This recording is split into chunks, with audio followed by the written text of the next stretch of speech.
शुरू करते हैं, ध्यान से देखें। पहला प्रश्न है त्रिभुज एबीसी में जिसका कोण बी समकोण है, AB बराबर 24 सेंटीमीटर, BC बराबर 7 सेंटीमीटर है, निम्नलिखित का मान ज्ञात कीजिए। Sign A cos A, sign C cos सी। कोण पे डिपेंड करता है, कोण पे डिपेंड करता है कि लंब कौन बनेगा और आधार कौन बनेगा, इसलिए अलग अलग कोणों के लिए साइन और कॉस के मान भी अलग अलग ही आएंगे, इसलिए फर्स्ट सेकंड अलग अलग पार्ट है। हम डायग्राम एक बार बना लेते हैं तो और थोड़ा सा क्लियर हो जाएगा हमारे को। देखो त्रिभुज एबीसी में जिसका कोण बी समकोण है, तो ये मैंने बी कोण को समकोण कर दिया। अब आप ए चाहो तो यहां ले लो, चाहो तो सी यहां, जो भी आप लेना चाहो, ठीक है। ए बी का मान 24 दे रखा है, ये 24 है। BC 7 दे रखा है, ये 7 है। AC हमें नहीं दे रखा है तो हम निकाल लेंगे, हमने इस तरह के उदाहरण किए हैं। उदाहरण नंबर 1 किया है, 3 किया है जिसमें 2 भुजाएं दे रखी होती है, तीसरी पहले निकालते हैं हम लोग, उसके बाद जो अनुपात पूछे वो निकाल लेंगे। अब साइन और कॉस पूछा है, हमने फॉर्मूलेस डिस्कस किए हैं इसके। हमने डिस्कस किया था कि भाई इस वाले सूत्र के हिसाब से, ये लाल कक्का के हिसाब से हम बाकी के फॉर्मूलेस बना लेंगे। कैसे? सीक्वेंस क्या था? साइन था, फिर कॉस था, फिर टेन था, फिर कॉट था, फिर सेक था और फिर लास्ट में कोसेक था। तो साइन का लंब बटे कर्ण और कॉस का आधार बटे कर्ण, सेकंड वाला, वो हमारे काम आएगा। यहां पर शुरू करने से पहले ये देख लें कि किस कोण की बात चल रही है। पहले ए कोण की बात चल रही है तो हम पहला पार्ट ही शुरू कर रहे हैं। और ए कोण की अगर बात चल रही है तो कोण ए के जस्ट सामने वाले को हम लोग लंब बोलेंगे, तो ये हमारे लिए लंब हो गया, ठीक है। और 90 डिग्री के सामने वाला हमेशा कर्ण होता है, वो तो फिक्स ही है। और तीसरा बचा हुआ आधार है, तो ये हमारे लिए आधार हो गया, ठीक है। अब हम क्या करेंगे, हम सबसे पहले तो कर्ण निकालेंगे। कर्ण निकालने के लिए आप त्रिभुज ए बी सी में पाइथागोरस प्रमेय लगा दो। पाइथागोरस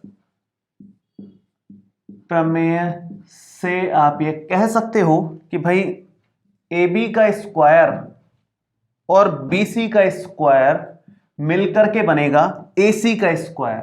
लंब का स्क्वायर प्लस आधार का स्क्वायर बराबर कर्ण का स्क्वायर, तो उस फॉर्मूले को यहां पर लगा दिया। अब यहां पर 24 का स्क्वायर तो ये हो गया, 7 का स्क्वायर आप इसको लिखोगे और ये AC का स्क्वायर आ गया। कितना बनेगा 24 का स्क्वायर?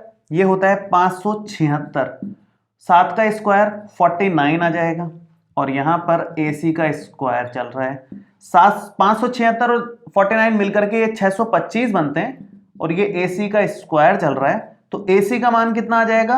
अंडर रूट, स्क्वायर हटाओगे तो अंडर रूट लगेगा, अंडर रूट 625 जो कि 25 होता है। आपको अगर अंडर रूट याद है इसका तो 25 सेंटीमीटर, बहुत कॉमन अंडर रूट है।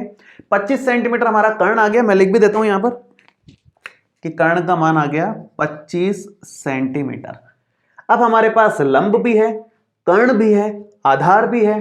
अब हम आराम से वो फॉर्मूलेस वगैरह लगाएंगे तो काम हो जाएगा हमारा। तो 2 चीजें हमें निकालनी है। सबसे पहले तो इसमें साइन ए और कॉस ए का मान, तो साइन ए भाई साइन के लिए पहला L बटे के, L मतलब लंब, के मतलब कर्ण, तो लंब बटे कर्ण, लंब बटे कर्ण, ये साइन ए का मान हो गया। कितना आएगा? लंब है 7, कर्ण है 25, तो 7 बटे 25 साइन ए हो गया। सेम ऐसे ही अगर आपको कॉस ए निकालना है, कॉस ए के लिए आप देखो ए बटे के, पहले नंबर पे साइन, दूसरे नंबर पे कॉस, तो ए बटे के, ए मतलब आधार, के मतलब कर्ण, तो आधार बटे कर्ण, आधार बटे कर्ण कितना आएगा? ये आधार कितना है? 24 के बराबर और कर्ण कितना है?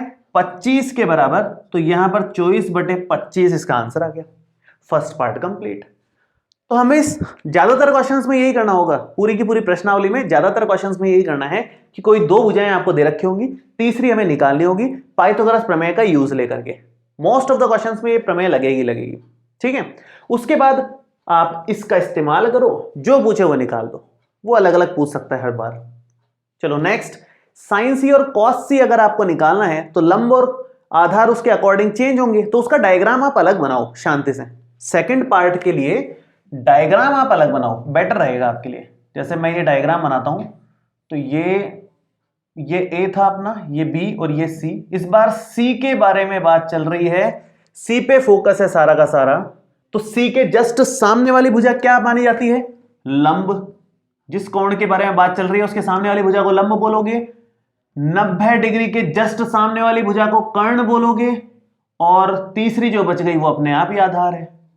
दो के बारे में फिक्स ध्यान रख लो कि 90 डिग्री के सामने वाली भुजा हमेशा कर्ण होगी, उसके अलावा जिस कोण के बारे में बात चल रही है उसके सामने वाली भुजा हमेशा लंब होगी, जो तीसरी बची वो आधार है अपने आप ही।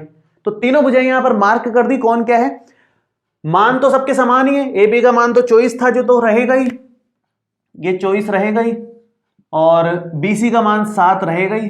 कर्ण अपन ने 25 निकाला ही था, वो तो सेम ही है मान, तो बस लंब और आधार आपस में बदल गए, पहले लंब 7 था अब लंब 24 हो गया, उसके अकॉर्डिंग चेंजेस आएंगे जो भी आएंगे। तो क्या चेंजेस आएंगे, सबसे पहले तो साइन C, साइन निकालने का सूत्र तो फिक्स है L बटे K, L मतलब लंब और K मतलब कर्ण, लंब बटे कर्ण, ये तो फिक्स है। लंब कितना दिख रहा है यहां पर 24, कर्ण कितना दिख रहा है 25, तो 24 बटे 25 आ गया इस बार, ठीक है। साइन C के बाद में आप कॉस C निकाल लो, कॉस C A बटे K, आधार बटे कर्ण, तो आधार बटे कर्ण, आधार कितना है 7, कर्ण कितना है 25, ये आ गया हमारा साइन C और कॉस C के बाद। बहुत सिंपल तरीके से करना है, जब भी आपके पास ये कोण बदले आप अपना डायग्राम में बदल लो, शांति से बनाओ दोबारा, उसके बाद कर लो उसको, छोटा सा डायग्राम है, 1 मिनट में बन जाता है वो, ठीक है।